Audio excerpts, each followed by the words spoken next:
jaune. Les deux hommes de tête à droite et regardez ce que donne l'ascension du Prat d'Albis avec sa croix. Et avec une montée irrégulière, le premier kilomètre facile à 90%, puis ce sont 2 km à 6%, ensuite un kilomètre à plus de 11%, il y a un petit replat de 5 km, difficile à 11%, et puis les 5 derniers kilomètres, c'est une montée un peu plus régulière, à 7,5%, en rouge, pour arriver sur le dernier kilomètre, un plat, ce qu'on appelle un faux plat, donc les écarts ils devront se creuser avant. Il faudra, pour faire un écart, en tout cas, attaquer à 6 km de sommet. Dans les 6 derniers kilomètres, on n'est pas à attendre la flamme rouge. Et la route est très ça va encore se rétrécir dans le dernier rang. Et on va être parti sur le profil d'abord. On va revenir sur le groupe Antistrelé, le groupe Bardet. Et ensuite, ça va essayer de s'envoler vers la victoire, enfin la victoire. Essayer de se rapprocher du duo de tête qui semble bien parti quand même. Très bien. Beaucoup d'énergie. On retrouve donc le groupe maillot jaune emmené par les coéquipiers de Steven Kruijswijk avec en troisième position c'est Gregor Mulberger pour la et derrière les Ineos. Julien Lafilippe isolé, il n'a plus d'équipier mais il est toujours dans ce groupe, on le voit avec son maillot jaune. Thierry Adam avec le groupe maillot jaune. Ouais, on vient de perdre, ça c'est important pour les Jumbo Visma de plus qui a été distancé. On a remonté Amador, on a remonté Fraile, on a remonté Mollema, des coureurs qui étaient devant tout à l'heure. Pour l'instant, eh bien, on surveille évidemment ce qui va se passer parce que comme vous, ils ont vu que ce groupe maillot jaune, il manquait pas mal d'éléments, il manquait surtout des coéquipiers autour de Julien Lafilippe. Donc on attend de voir si on va oser l'attaquer. Après l'attaquer, c'est aussi s'exposer à un compte parce qu'il est sur une partie de difficulté qu'il va apprécier. Julien Lafilippe qui est en 10e position et qui a parfaitement géré tout à l'heure la vitesse imprégnée par l'équipe Astana. Merci Thierry. L'info c'est que Mikel Landa est de retour dans le groupe Nairo Quintana, Romain Bardet, Thomas Voeckler avec le groupe qui se situe à 1 minute 30 du duo de tête. Impressionnant la vitesse à laquelle Mikel Landa est revenu sur ce groupe après le travail de ses coéquipiers Amador et Marc Soler. On a Tony Galopin depuis le début de l'ascension qui se sacrifie corps et âme pour Romain Bardet et pourtant Tony il envoyait de l'air, mais là on a Mikel Landa qui fait l'avion vraiment, il va récupérer un petit peu sur cette portion un peu plus plate et dans quelques centaines de mètres il va repasser à l'action. Je ne sais pas si Quintana pourra lui donner un coup de main, mais Mikel Landa sera au-dessus du lot par rapport à ses compagnons qui viennent rejoindre. On fait le point sur la course. Les deux hommes de tête, ils sont ici. Simon Geschke, maillot orange de la CCC, avec Simon Yates, vainqueur à Bagnères de Bigorre il y a 3 jours sur les routes du Tour de France. À 1 minute 32, on l'a vu. Le groupe dans lequel on retrouve Lutsenko, Woods. Il y a également Dan Martin, Guillaume Martin, Lennart Kamna, Romain Bardet, on l'a dit, Tony Galopin, Nairo Quintana, Mikel Landa, Sébastien Reichenbach. Il y a également Roman Kreuziger dans ce groupe. Mais on va voir rapidement Nairo Quintana passer en tête, essayer d'imprimer. Avec l'attaque de Simon Yates à l'avant. Simon Yates qui démarre à 9 km seulement du sommet. À 9 km, et là Simon Geschke ne peut pas y aller. C'est un coup dur, ouais. Yates il est très fort et il a déjà gagné une étape sur ce tour et là avec le démarrage qui vient de lui placer, il l'a laissé sur place donc il ne peut pas le suivre.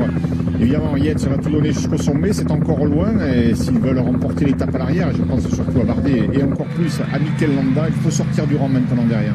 Il prend des risques, mais c'est un merveilleux coureur, Simon Yates, on le sait, vainqueur de la Vuelta l'an dernier, vainqueur de 3 étapes sur le Tour d'Italie. Toujours l'an dernier, un Tour d'Italie, donc il avait longtemps été le leader. Et avec la marge qu'il a au général, Simon Yates, il se promène aujourd'hui. Il joue parfaitement le coup, c'est vrai, il s'est glissé dans cette échappée, il a déjà gagné sur le Tour, il a moins de pression que les autres, il a finement joué. Et voilà donc Landa qui a certainement été informé de l'attaque à l'avant de Simon Yates. Il sait que s'il veut remporter l'étape, eh bien il ne peut plus attendre. Oui, et là avec le rythme qu'il a pris, Mikel Landa, il va faire sauter, il va faire exploser ce groupe de contre, Thomas Voeckler. Ouais, même Nairo Quintana ne lui sera d'aucune aide. Nairo Quintana qui ne peut pas suivre le rythme imposé par Mikel Landa. Il faudra vraiment du grand Romain Bardet pour qu'il parvienne à garder sa roue parce qu'il est déchaîné l'Espagnol. Ouais, ce sera compliqué parce que Landa encore une fois hier il a réalisé une très belle étape. Il termine 6e de l'étape à 14 secondes. Donc dans ce groupe c'est évident, c'est lui le plus fort.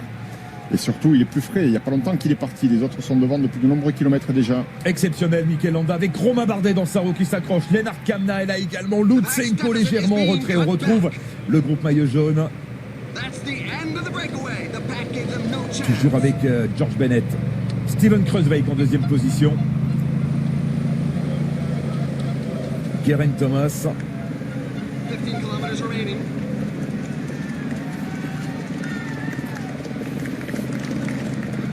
On notera la présence de Fabio Aru également, dont la condition s'améliore de jour en jour. Enfin, même si là, il est plutôt dans les dernières places. C'est l'élastique, Aru. Il est là, il est plus là, il revient, il s'en va. Et pour l'instant, il est là. Un qui n'est plus là, qui va disparaître, c'est Pello Bilbao ici.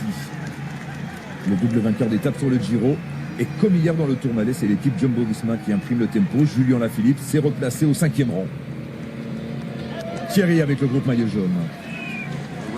Ouais, c'est ce que j'étais en train de regarder et ce que j'allais vous dire, c'est qu'il a été malin. Et qu'est-ce qu'il court bien, ça prouve qu'il est en super forme. On s'en doute bien avec le maillot jaune. Julien Philippe, il a profité d'un tout petit moment où il y avait sur la gauche une légère descente, ça n'a pas duré longtemps, pour passer, accélérer et revenir se positionner en 5e position. Sans doute qu'il se méfie un petit peu de Geraint Thomas. Je trouve que Egan Bernal n'est pas terrible, moi, dans son coup de pédale. Et Bardet en difficulté dans la roue de Mikel Landa et Lennart Kamna. Eh oui, Romain Bardet, vous le pressentiez, Laurent, qui ne parvient pas à garder la roue de Landa et de l'étonnant Lennart Kamna, le coureur allemand de la formation Sunweb. Oui, il prend un petit coup moral là, mais c'est une logique, c'est normal. Landa est plus frais que Bardet. On a vu Bardet en difficulté hier, il n'y a pas de miracle. Aujourd'hui, il a fait une très très belle course sur Romain Bardet, un beau sursaut d'orgueil, mais il tombe à nouveau sur un garçon qui fait partie des plus frais, des meilleurs de ce Tour de France. À la personne de Mikel Landa, il vient de revenir et donc logiquement, voilà, le rythme est beaucoup trop soutenu pour Romain Bardet. On ne pourra pas remporter cette étape. Sursaut d'orgueil de Romain Bardet aujourd'hui sur la route du Prat d'Albis. Mais la condition n'est pas encore suffisante pour permettre à Bardet de jouer une victoire d'étape dans ce Tour de France. Mikel Landa avec Lennart Kamna qui est en train de perdre la roue de Mikel Landa. Kamna qui est aussi au rupteur et qui ne va pas tarder à se garer, exploser. Accélération de David Gaudu. Attention. Avec David Gaudu et Thibaut Pinot qui va peut-être placer une accélération de plus loin aujourd'hui pour tenter de récupérer du temps au classement général. On rappelle qu'il y a Reichenbach qui peut servir de relais à Thibaut Pinot. Thierry Adam. Ouais, c'est l'accélération là sur ce virage à droite de David Gaudu qui était revenu tout à l'heure dans la descente, qui a accéléré, ça a étalé un petit peu tout le monde, les deux Jumbo-Visma, les deux coureurs de l'équipe Ineos, et du coup Fabio Aru, Alexandro Meurice délogés du groupe maillot jaune. Et très Bernal, bien, Julien Lafilippe en 6e position. Et Bernal un peu loin, n'a pas l'air au mieux. Et il n'a pas l'air au mieux, c'est ce que nous confiait Thierry Adam en Rantaine il y a quelques instants, alors que George Bennett s'est écarté pour la formation Jumbo-Visma. Egan Bernal avec dans sa Rorecci Porte Warren Barguil. 7 km encore pour l'homme de tête qui ne perd pas grand chose sur Mikel Landa. Toujours 1,20 d'avance pour Simon Yates. N'oublie pas Geschke qui est intercalé. Et Lennart Kamna qui s'accroche, qui va tenter de revenir dans la roue de Mikel Landa. Simon Yates peut-être en passe de signer une deuxième victoire d'étape sur ce Tour de France. Oui, il a fait l'essentiel en maintenant une avance quand même confortable. C'est sûr que c'est Landa qui est derrière, donc ça c'est un gros problème. Mais il a l'air d'avoir encore les moyens de maintenir ce tempo jusqu'au sommet. Simon Yates, c'est pas un débutant, c'est un coureur de grande classe. Et on se croirait revenu 24 heures en arrière dans le final de l'ascension du Tourmalet hier avec David Gaudu devant Thibaut Pinot, Steven Kreuzweig, Geraint Thomas. Wout Poels c'est toujours là. David Gaudu qui a été distancé tout à l'heure dans le mur du Péguerre et qui est en train de donner tout ce qui lui reste pour essayer de préparer une offensive de Thibaut Pinot. Lutsenko repris par le groupe maillot jaune. Egan Bernal pas très bien placé. Thierry, est-ce qu'il vous fait du souci? Est-ce qu'il vous inquiète? Egan Bernal, on rappelle qu'il est 4e du général.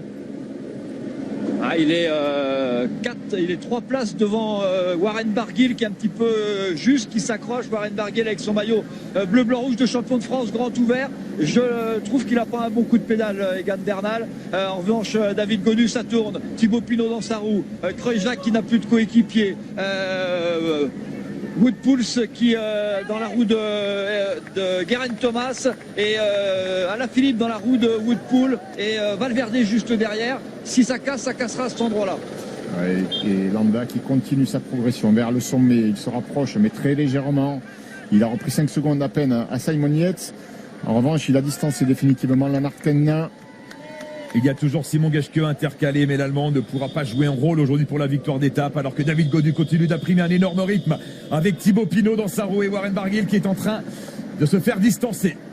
Oui, c'est important ce qu'il fait Thibaut Pinot, parce qu'il a peut-être senti que le maillot blanc d'Egan Bernal n'était pas au mieux. Il a les moyens peut-être aujourd'hui de passer devant. Donc on prépare très certainement une offensive de Thibaut Pinot. Dan Martin, trop court aujourd'hui pour pouvoir jouer la victoire d'étape. Il a essayé, l'Irlandais, mais il va être repris par le groupe maillot jaune. Alors que Rigoberto Urán est en train de céder. C'est le 7e du classement général qui cède. Juste derrière Thibaut Pinot. Rigoberto Urán avec Warren Barguil. Et ils ne reprennent rien à Mikel Landa. Ils ont abordé cette montée de Pradalbis avec une avance un retard d'une minute. Le retard a augmenté sur Landa. Landa qui revient sur Simon Geschke, mais Landa a toujours plus d'une minute de retard sur Simon Yates à 6 km de l'arrivée. Ouais, c'est faisable, hein. 1,04 à 6 km. Thomas Voeckler, est-ce que Mikel Landa peut encore viser la victoire d'étape? Oui, franchement, il me fait une impression énorme. Il va revenir bientôt sur